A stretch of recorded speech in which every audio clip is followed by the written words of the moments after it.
entire Kenya tuko na huzuni. Our party leader wametuacha, ambapo hatukutarajia kitu kama hiyo ambayo ifanyike kwa wakati hii.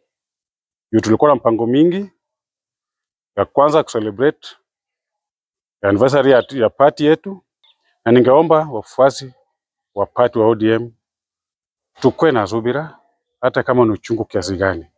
Tutulieni, baba ametuacha. Baba ametuacha mayatima. Tunashindwa hata kuongea. Lakini tunaomba nchi nzima watu wache tumwone baba yetu kwa amani. Ni sisi uchungu tunapoona tumebaki mayatima.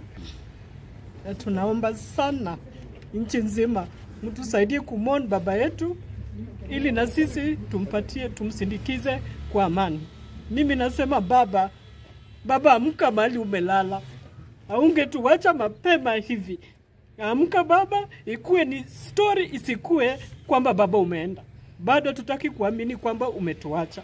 Huwezi tuacha mayatima bila kutupatia mwelekeo.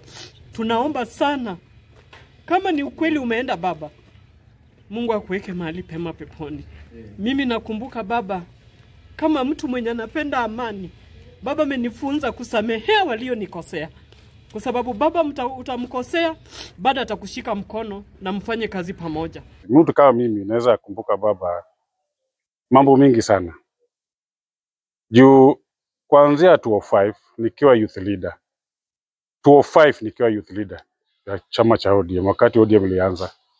Tukielect councillor Madam Rispa. Ikaenda hivyo tukakuwa tu the same ODM. The same ODM mpaka wa leo. Nikakuwa youth leader wa constituency, nikakuwa youth leader wa county, mpaka sasa ni chairman. So nakumbuka baba na vitu mingi sana. Baba amekomboa nchi. Hata hii demokrasia ambayo nyinyi watu wa media mko nayo sasa imekuja because of baba. Mimi ndio first born ya ODM wakati walibuni hiyo chama.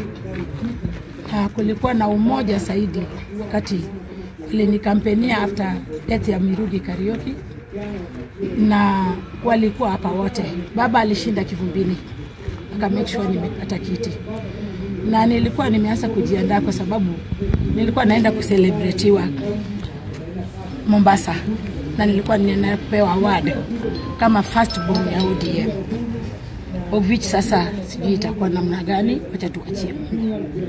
Huenda hata tusikumbuke mambo mengi. Wakati mtu amefiwa huchanganyikiwa. Lakini kuna mambo ambayo hatuwezi kukosa kuyataja.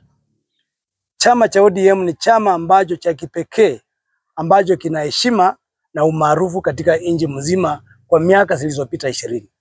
Vyama zingine zote zimeanzishwa juzi na zingine hata zimekufa baada ya chama cha ODM kiwepo.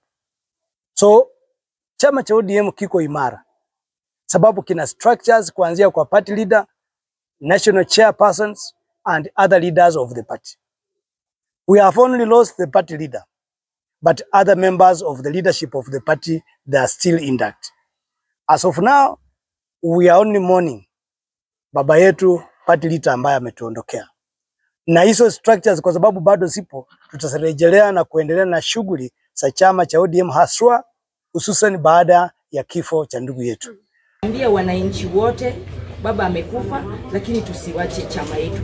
Chama yetu ni kubwa na tuipende. Tushikilie Mama Ida. Mama Ida umebaki kama mama yetu, na sisi kama youths we will walk with you. We will walk with you kwa hii maisha, kwa hii harakati ya hii huzuni. Tutasimama na wewe mama yetu, na usitie shaka, tuko na wewe. Chini ya uongozi wa chairperson. Sisi hatutaki kurusha maneno ya kuleta mchafuko. Sisi hatutaki kutupa maneno ya kuharibu uhusiano wetu na jamii zingine. Lakini pamoja na hayo, jamii hizo zingine ambazo huenda zimefurahi, tafadhali tunaomba kwa heshima waturuhusu, watupe heshima, tunyenyekee, tumuomboleze baba yetu, mambo mengine yatafuata. So mimi naomba sana muache tuombeleze baba kwa amani. Watu ambao wanafurahia kifo cha baba, mtatamani baba siku moja. Mtakuja kutamani baba yale yote baba amefanya. Ile amani tuko nao hii Kenya ni kwa sababu ya baba. Tuko na huzuni, mpangilio yetu yote imeharibika. Lakini tunaomba Mungu atupatie nguvu ili tuomboleze kwa amani.